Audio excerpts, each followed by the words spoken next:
तो फ्रेंड्स, इससे पहले वाली वीडियो में मैंने वनीला केक स्पॉन्ज की वीडियो शेयर की थी। अगर आपने वो नहीं देखी है तो ऊपर आई बटन में उसका लिंक दे दूंगी, आप उसे जाकर देख सकते हैं। तो आज मैं उसी केक स्पॉन्ज को लेयर्स में कैसे कट करें वो बताऊंगी। सिर्फ एक नोजल के साथ हम केक की डेकोरेशन कैसे कर सकते हैं वो आज हम इस वीडियो में सीखेंगे। तो आप वीडियो को लास्ट तक जरूर देखें, आपको ये वीडियो बहुत पसंद आएगी। और इसी के साथ आप मेरे इस चैनल पर बने रहिए। तो चलिए जल्दी से इस वीडियो को शुरू करते हैं। अब इस केक स्पॉन्ज को हमें लेयर्स में कट करना है, लेकिन उससे पहले हम क्या करेंगे, ऊपर की एक पतली सी लेयर को अलग कर देंगे। अगर आप चाहो तो डायरेक्ट इसे 3 लेयर में कट कर सकते हैं, लेकिन मैंने यहाँ पर इसकी एक पतली सी लेयर अलग कर दी है जिससे कि केक की फिनिशिंग अच्छे से आए। अब हम क्या करेंगे, एक चाकू लेंगे और उससे इस तरीके से किनारों पर कट के निशान लगाएंगे जिससे कि हमारी लेयर बिल्कुल एक सी निकले। अब जो हमने निशान बनाए हैं उसमें हम एक धागा लेंगे और धागे को इस तरीके से फंसाएंगे और दोनों साइड से अपनी तरफ धागे को खींचेंगे तो बहुत आसानी से इसकी लेयर कट हो जाती है। धागे से आप जब भी करेंगे लेयर बिल्कुल एक सी निकलेगी। तो ये देखिए, यहाँ पर पहली लेयर हमने कट कर ली है। फिर से हम चाकू से सब तरफ निशान लगाएंगे। इसी तरीके से हम निशान लगाकर धागे को फंसाएंगे और धागे को दोनों साइड से अपनी तरफ खींचेंगे तो ये इस तरीके से लेयर में कट हो जाएगा। तो इस तरीके से हमारी केक की तीनों लेयर कट हो चुकी हैं। अब टर्न टेबल पर हम एक केक बोर्ड रखेंगे। अगर आपके पास केक बोर्ड ना हो तो आप किसी प्लेट को उल्टा करके भी रख सकते हैं। अब उस पर हम सबसे पहले थोड़ी सी व्हिप क्रीम लगाएंगे जिससे कि हमारा केक सरके नहीं। अब हम केक की सबसे पहली वाली लेयर को इस तरीके से रख देंगे। अब उसके ऊपर हम अच्छे से शुगर सिरप लगाएंगे। तो शुगर सिरप के लिए मैंने यहाँ पर 2 चम्मच पाउडर शुगर में आधा कप पानी मिलाकर ले लिया है और उससे हम इस तरीके से सोक करते जाएंगे। तो शुगर सिरप से सोक करते समय आपको इस बात का ध्यान रखना है कि आपको किनारों को अच्छे से सोक करना है जिससे कि केक बाद तक सॉफ्ट बना रहे, वो खाने में एकदम सूखा सूखा ना लगे, इसलिए आप इसे अच्छे से सोक करें। उसके बाद हम थोड़ी सी व्हिप क्रीम लेंगे और उसे पूरी लेयर पर अच्छे से फैला देंगे। तो इस तरीके से हम पहली लेयर पर अच्छे से व्हिप क्रीम लगा देंगे। व्हिप क्रीम आपको अपने पसंद के हिसाब से जितनी कम या ज़्यादा चाहिए उस हिसाब से आप लगा सकते हैं। अब मैंने यहाँ पर थोड़ा सा स्ट्रॉबेरी क्रश डाला है और उसे पूरी लेयर पर अच्छे से लगा दूंगी। अगर आपके पास ये नहीं है तो आप इसे स्किप भी कर सकते हैं या फिर इसकी जगह आप और क्रश का यूज़ कर सकते हैं। क्रश डालने से केक का टेस्ट बहुत अच्छा आता है, इसलिए आप चाहें तो क्रश का यूज़ कर सकते हैं। अब इसके बाद मैं यहाँ पर सेकंड लेयर रख दी है। सेकंड लेयर को भी अच्छे से शुगर सिरप से सोक करेंगे। तो सेकंड लेयर के लिए मैंने यहाँ पर टॉप लेयर को रखा है और इसे अच्छे से शुगर सिरप से सोक कर लिया है।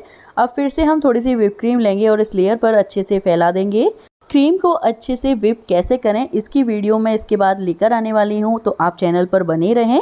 तो यहाँ पर सेकंड लेयर पर हमने क्रीम अच्छे से लगा दी है। अब हम क्या करेंगे, इसके साइड्स को भी कवर करते चलेंगे।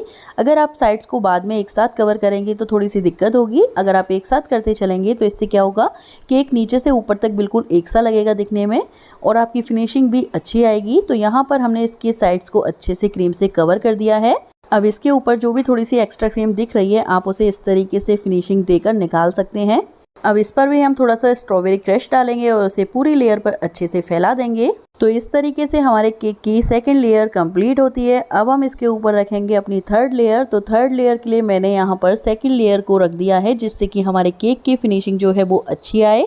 तो आप हमेशा टॉप लेयर के लिए या तो उसकी सेकंड लेयर को लें या फिर सबसे लास्ट वाली लेयर को उल्टा करके रखें जिससे कि केक की फिनिशिंग जो है वो अच्छी आए। अब इस लेयर को भी हमने अच्छे से शुगर सिरप से सोक कर लिया है। इसके बाद हमने फिर से क्रीम ली है और इस पर अच्छे से हम लगा देंगे। अब क्योंकि ये केक की टॉप लेयर है तो हम थोड़ी सी क्रीम लेंगे और उसी से हम पूरे केक को कवर कर देंगे। तो इस तरीके से हम केक को क्रम कोट करके रखेंगे। तो हमें थोड़ी थोड़ी क्रीम लेती जानी है और पूरे केक को अच्छे से कवर कर देना है। तो यहाँ पर केक क्रम कोट हो चुका है। अब इस केक को ले जाकर हम फ्रीज में सेट होने के लिए छोड़ेंगे। अगर आपके पास टाइम है तो आप इसे आधा घंटे के लिए छोड़ दें। अगर आपके पास टाइम नहीं है तो आप इसे 10 मिनट के लिए कम से कम इसे फ्रीज में सेट होने के लिए छोड़ें। उसी के बाद आप फाइनल फिनिशिंग दें इसको। अगर आप केक को क्रम कोट करके फ्रीज में सेट होने के लिए नहीं छोड़ेंगे तो इसकी फाइनल फिनिशिंग जो है वो अच्छे से नहीं होगी। तो यहाँ पर केक क्रम कोट हो चुका है। अब मैं इसे फ्रीज में सेट होने के लिए रख देती हूँ। तो 15 मिनट हो चुके हैं और मैंने केक को फ्रिज से बाहर निकाल लिया है।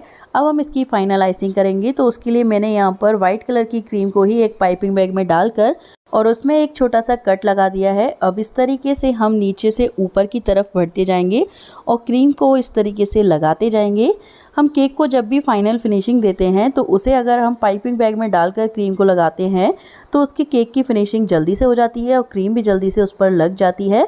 पाइपिंग बैग से क्रीम हमेशा एक सी लगती है तो उसकी फिनिशिंग देने में भी आसानी होती है, लेकिन आप चाहो तो पैलेट नाइफ से डायरेक्ट क्रीम को लगा सकते हैं। ये आपकी चॉइस है कि आप क्रीम को कैसे लगाते हैं।